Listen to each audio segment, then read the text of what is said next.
Hello दोस्तों, आपके अपने YouTube channel quick technical classes में आपका स्वागत है। आज हम आपको इलेक्ट्रिशियन थ्योरी के पार्ट प्रतिरोध से संबंधित टॉप एमसीक्यू क्वेश्चन करवाएंगे, जो कि आने वाली सभी प्रतियोगी परीक्षाओं के लिए बहुत ही महत्वपूर्ण साबित होंगे। बिना देरी के हम अपनी क्लास को स्टार्ट करते हैं। हमारा पहला क्वेश्चन है, वायर बाउंड प्रकार के पोटेंशियोमीटर बनाए जाते हैं। आपको बताना है वायर बाउंड प्रकार के पोटेंशियोमीटर किसके बनाए जाते हैं। तो इसका राइट आंसर होगा ऑप्शन सी, घूर्णन व चल संयोजक दोनों प्रकार से बनाए जाते हैं। अगले क्वेश्चन की ओर आगे बढ़ते हैं। अगला क्वेश्चन है हमारा, ऑरेंज, लाल, भूरी तथा सुनहरी रंग पट्टियाँ वाले कार्बन प्रतिरोधक का प्रतिरोध मान होगा। आपको बताना है इसका राइट आंसर क्या होगा। तो इसका राइट आंसर होगा ऑप्शन सी, 320 ओम से ±5% तक इसके प्रतिरोध का मान होता है। आपको ध्यान रखना है। अगला क्वेश्चन है हमारा, तंतु के ठंडे प्रतिरोध के निम्न मान को पूरा करने के लिए सोडियल सेट के साथ श्रेणी क्रम में निम्न में से किस एक को संयोजित किया जाता है। आपको बताना है इसका राइट आंसर क्या होगा।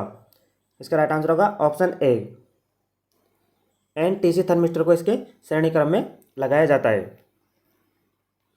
अगला क्वेश्चन है हमारा, आर्क समान उद्देश्य के लिए किस प्रकार का रेजिस्टर प्रयोग होता है। आपको बताना है इसका राइट आंसर क्या होगा।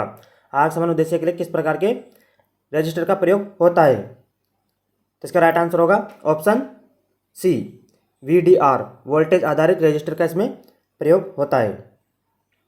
अगले क्वेश्चन की ओर आगे बढ़ते हैं। अगला क्वेश्चन है हमारा, किस प्रकार का रजिस्टर वोल्टेज पर आधारित होता है। आपको बताना है इसका राइट आंसर क्या होगा। किस प्रकार का रजिस्टर वोल्टेज पर आधारित होता है। इसका राइट आंसर होगा ऑप्शन बी, वेरिएस्टर, वेरिएस्टर जो कि वोल्टेज पर आधारित होते हैं। अगले क्वेश्चन की ओर आगे बढ़ते हैं। अगला क्वेश्चन है, परिवर्ती प्रतिरोधक क्या होते हैं। आपको बताना है परिवर्ती प्रतिरोधक क्या होते हैं। तो इसका राइट आंसर होगा ऑप्शन सी, अरैखिक प्रतिरोध, परिवर्ती प्रतिरोधक जो कि अरैखिक प्रतिरोध होते हैं। अगले क्वेश्चन की ओर आगे बढ़ते हैं। किस प्रकार का प्रतिरोधक वोल्टता पर निर्भर करता है। आपको बताना है इनमें से किस प्रकार का प्रतिरोधक वोल्टता पर निर्भर करता है। तो इसका राइट आंसर होगा ऑप्शन डी, परिवर्ती प्रतिरोधक वेरिस्टर जो कि वोल्टता पर निर्भर करता है। आपको लास्ट में कमेंट्स बॉक्स में बताना है कि आपको कितने क्वेश्चन सही हुए और कितने नहीं। अगले क्वेश्चन के आगे बढ़ते हैं हम। अगला क्वेश्चन है, निम्नलिखित विकल्पों में से प्रतिरोधकों के कार्य को पहचानें। आपको बताना है निम्नलिखित विकल्पों में से प्रतिरोधक के कार्य को पहचानें। प्रतिरोधक का क्या कार्य होता है। तो इसका राइट आंसर होगा ऑप्शन सी, धारा के प्रवाह को रोकना। प्रतिरोध होते हैं जो कि धारा के प्रवाह को रोकते हैं। जिसका जितना अधिक प्रतिरोध होगा उसमें धारा का प्रवाह उतना ही कम होगा। अगले क्वेश्चन की ओर आगे बढ़ते हैं। अगला क्वेश्चन है, चालकता को के व्युत्क्रम के रूप में परिभाषित किया जाता है। आपको बताना है चालकता को किसके व्युत्क्रम के रूप में परिभाषित किया जाता है। इसका राइट आंसर होगा ऑप्शन सी, प्रतिरोध, प्रतिरोध के व्युत्क्रम में परिभाषित किया जाता है, क्योंकि जिसकी चालकता जितनी अधिक होगी उसका प्रतिरोध उतना ही कम होता है।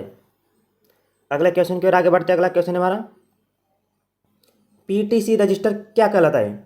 आपको बताना है पीटीसी रजिस्टर क्या कहलाता है। तो इसका राइट आंसर होगा ऑप्शन सी, सेंसिटर, पीटीसी रजिस्टर जो कि सेंसिटर कहलाता है। अगला क्वेश्चन है, किस पदार्थ में ऋणात्मक तापमान गुणांक का मान का गुण होता है। आपको बताना है किस पदार्थ में ऋणात्मक तापमान गुणांक का गुण होता है, यानी कि जिस्म का तापमान बढ़ाने पर उसके मान में कमी होती है। तो इसका राइट आंसर होगा ऑप्शन ए, अभ्रक, अभ्रक जिसका ऋणात्मक तापमान गुणांक ऋणात्मक होता है। अगले क्वेश्चन की ओर आगे बढ़ते हैं। अगला क्वेश्चन है हमारा, सिरेमिक कोशिका पाइप पर हाइड्रोकार्बन वाष्प जमा कर जाने वाले निम्नलिखित प्रकार के प्रतिरोधकों में से एक की पहचान करिए। आपको बताना है सिरेमिक कोशिका पाइप पर हाइड्रोकार्बन वाष्प जमा कर जाने वाले निम्नलिखित प्रकार के प्रतिरोधकों में से एक की पहचान कीजिए। इसका राइट आंसर क्या होगा आपको बताना है। तो इसका राइट आंसर होगा ऑप्शन सी, फिल्म कार्बन प्रतिरोधक इसका राइट आंसर है। अगले क्वेश्चन की ओर आगे बढ़ते हैं। दो तारों का प्रतिरोध श्रृंखला में जुड़ा होने पर 25 ओम और समांतर में जुड़ा होने पर 6 ओम प्राप्त होता है। आपको बताना है दो प्रतिरोध है जिनको श्रेणी क्रम में जोड़ते हैं तो उसका मान 25 ओम होता है और समांतर क्रम में जोड़ते हैं तो उसका 6 ओम होता है। तो इसका राइट आंसर आपको बताना है, इसका राइट आंसर क्या होगा। तो इसका राइट आंसर होगा ऑप्शन सी 10 ओम और 15 ओम। 10 ओम और 15 ओम को श्रेणी क्रम में जोड़ेंगे तो 25 ओम हो जाता है, और समांतर क्रम जोड़ने पर इनका व्युत्क्रमों का योग 6 ओम होता है। आपको ध्यान रखना है। अगले क्वेश्चन के आगे बढ़ते हैं। अगला क्वेश्चन है, जब समान प्रतिरोध आर के एन प्रतिरोध को एक श्रेणी में संयोजित होते हैं तो प्रभावी प्रतिरोध का मान क्या होगा। आपको बताना है इसका राइट आंसर क्या होगा। यदि हम श्रेणी क्रम में जोड़ते हैं और समान मान के प्रतिरोध होते हैं तो जितने प्रतिरोध होते हैं उनसे उसको गुणा कर देते हैं। तो इसका राइट आंसर होगा ऑप्शन डी एन आर।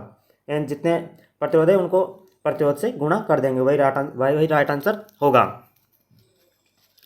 अगले क्वेश्चन की ओर बढ़ते हैं। अगला क्वेश्चन है हमारा, प्रतिरोधकता की इकाई है। आपको बताना है प्रतिरोधकता की इकाई क्या है। तो इसका राइट आंसर होगा ऑप्शन सी ओम मीटर, जो कि प्रतिरोधकता की इकाई है। अगला क्वेश्चन है हमारा, सर्किट ब्रेकरों में आर्क शमन सुरक्षा के लिए किस प्रकार का प्रतिरोध का उपयोग किया जाता है। आपको बताना है सर्किट ब्रेकरों में आर्क शमन सुरक्षा के लिए किस प्रकार का प्रतिरोध का उपयोग किया जाता है। तो इसका राइट आंसर होगा ऑप्शन ए वेरिएस्टर। वेरिएस्टर का प्रयोग किया जाता है। अगले क्वेश्चन की ओर आगे बढ़ते हैं। अगला क्वेश्चन है हमारा, किसी चालक के प्रतिरोध में क्या परिवर्तन होगा यदि उसके व्यास को दोगुना कर दिया जाए। आपको बताना है किसी चालक के प्रतिरोध में क्या परिवर्तन होगा यदि उसके व्यास को दोगुना कर दिया जाए। तो इसका राइट आंसर होगा ऑप्शन बी, वह 4 गुना तक कम हो जाएगा। उसका प्रतिरोध 4 गुना तक कम हो जाएगा। यदि हम व्यास को दोगुना कर दें तो उसका प्रतिरोध 4 गुना तक कम हो जाएगा। आपको ध्यान रखना है। अगले क्वेश्चन के आगे बढ़ते हैं। अगला क्वेश्चन है हमारा, यदि 3 प्रतिरोध 6 ओम 15 ओम 9 ओम को श्रेणी क्रम में जोड़ते हैं तो उसका तुल्य प्रतिरोध का मान क्या होगा। तो आपको बताना इसका राइट आंसर क्या होगा। इसका राइट आंसर होगा सबसे अधिक प्रतिरोध के मान से अधिक, यानी कि हम इनको श्रेणी क्रम में प्रतिरोधों को जोड़ते हैं तो उसके सबसे अधिक प्रतिरोध होता है उससे अधिक उसका मान आएगा। अगले क्वेश्चन के आगे बढ़ते हैं। यदि तापमान में वृद्धि के साथ इसका प्रतिरोध मान बढ़ता है तो प्रतिरोध का नाम क्या है। तो इसके प्रतिरोध का नाम होगा ऑप्शन बी सेंसिटर, वह सेंसिटर प्रतिरोध होता है। अगले क्वेश्चन की ओर आगे बढ़ते हैं। अगला क्वेश्चन है, मध्य प्रतिरोध का मान इसके ओमिक मान के आधार पर क्या होगा। आपको बताना मध्य प्रतिरोध का मान इसके ओमिक आधार पर क्या होता है। तो इसका राइट आंसर होगा ऑप्शन सी 1 ओम से ऊपर लेकिन 100 किलो ओम तक ही इसका मान होता है। आपको ध्यान रखना है मध्य प्रतिरोध का मान 1 ओम से ऊपर व 100 किलो ओम से कम होता है। अगले क्वेश्चन के आगे बढ़ते हैं। अगला क्वेश्चन है हमारा, प्रति डिग्री सेंटीग्रेड से प्रतिरोध में प्रति ओम परिवर्तन है। आपको बताना है इसका राइट आंसर क्या होगा। इसका राइट आंसर है ऑप्शन डी प्रतिरोध का ताप गुणांक। प्रतिरोध का ताप गुणांक बराबर प्रति डिग्री सेंटीग्रेड से प्रतिरोध में प्रति ओम परिवर्तन के मान को प्रतिरोध ताप गुणांक कहते हैं। अगले क्वेश्चन के आगे बढ़ते हैं। अगला क्वेश्चन है हमारा, यदि n प्रतिरोधों को समांतर क्रम में संयोजित किया जाता है तो इसका तुल्य प्रतिरोध क्या होगा। श्रेणी क्रम में तो n इंटू आर कर देते हैं और n प्रतिरोधों को समांतर क्रम में जोड़ते हैं तो इसका मान होगा r upon n। Option C is the right answer, r upon n इसका मान होता है। अगले क्वेश्चन के आगे बढ़ते हैं। यदि तीनों प्रतिरोधों को समांतर क्रम में जोड़ा जाता है तो तुल्य प्रतिरोध का मान क्या होगा। इसका राइट आंसर होगा सबसे छोटे प्रतिरोध के मान से कम। आपको ध्यान रखना है श्रेणी क्रम में तुल्य प्रतिरोध का मान जो सबसे बड़ा मान होता है उससे अधिक होता है, जबकि समांतर क्रम में इसके तुल्य प्रतिरोध का मान सबसे छोटे प्रतिरोध के मान से कम होता है। श्रेणी क्रम में ज़्यादा होता है, समांतर क्रम में सबसे छोटे प्रतिरोध के मान से कम होता है। बहुत ही इंपॉर्टेंट क्वेश्चन है, कई बार एग्जाम में पूछे गए हैं। अगले क्वेश्चन की ओर आगे बढ़ते हैं। अगला क्वेश्चन है हमारा, चांदी रंग की सहनशीलता होती है। आपको बताना है चांदी रंग की सहनशीलता होती है। तो इसका राइट आंसर होगा ±10%। चांदी की सहनशीलता ±10% तक होती है। अगले क्वेश्चन के आगे बढ़ते हैं। अगला क्वेश्चन है हमारा, प्रतिरोध एक घटक है। आपको बताना प्रतिरोध एक कैसा घटक है। तो इसका राइट आंसर होगा ऑप्शन बी, यह एक निष्क्रिय घटक है। अगले क्वेश्चन के आगे बढ़ते हैं। यदि प्रतिरोध रंगहीन है तो उसकी सहनशीलता होती है। आपको बताना है यदि प्रतिरोध रंगहीन है तो उसकी सहनशीलता होती है। तो इसका राइट आंसर होगा ऑप्शन डी, ±20% तक उसकी सहनशीलता होती है। अगले क्वेश्चन के आगे बढ़ते हैं। प्रतिरोध के सीजीएस मात्रक होता है। आपको बताना है इसका राइट आंसर क्या होगा। बहुत ही इंपॉर्टेंट क्वेश्चन है, प्रतिरोध की सीजीएस मात्रक क्या होता है। तो इसका राइट आंसर होगा ऑप्शन सी अब होम, जो कि इसका सीजीएस मात्रक होता है। अगला क्वेश्चन के आगे बढ़ते हैं। अगला क्वेश्चन है हमारा, रंग सारणी में नीले रंग का गुणांक होता है। आपको बताना है रंग सारणी होती है, उसके अंतर्गत नीले रंग का गुणांक क्या होता है। तो इसका राइट आंसर होगा ऑप्शन डी, 10 की पावर 6 इसका मान होता है। अगले क्वेश्चन के आगे बढ़ते हैं। अगला क्वेश्चन है हमारा, मानव शरीर का शुष्क अवस्था में प्रतिरोध का मान होता है। आपको बताना है मानव शरीर का शुष्क अवस्था में प्रतिरोध का मान क्या होता है। तो इसका राइट आंसर होगा ऑप्शन सी, 70 किलो ओम से 100 किलो ओम तक इसका मान होता है। आपको ध्यान रखना है, बहुत इंपॉर्टेंट क्वेश्चन है। मानव शरीर का शुष्क अवस्था में प्रतिरोध का मान क्या होता है। 70 किलो ओम से 100 किलो ओम तक इसका मान होता है। अगला क्वेश्चन के आगे बढ़ते हैं। अगला क्वेश्चन है हमारा,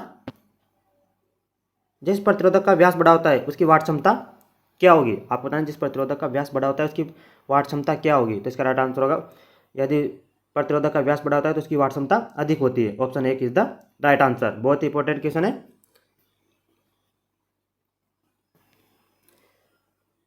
इसी के साथ आज की वीडियो हमारी यहीं समाप्त होती है। यदि आपको वीडियो अच्छे लगे तो हमारे चैनल को सब्सक्राइब जरूर करें और इसी प्रकार की वीडियो देखने के लिए हमारे चैनल के बेल आइकन को जरूर दबाएं, जिससे कि हमारी वीडियो आपके पास जल्दी से जल्दी पहुंच जाए। वीडियो को लाइक, शेयर और कमेंट जरूर करें कि आपको कितने क्वेश्चन आए और कितने नहीं आए। धन्यवाद।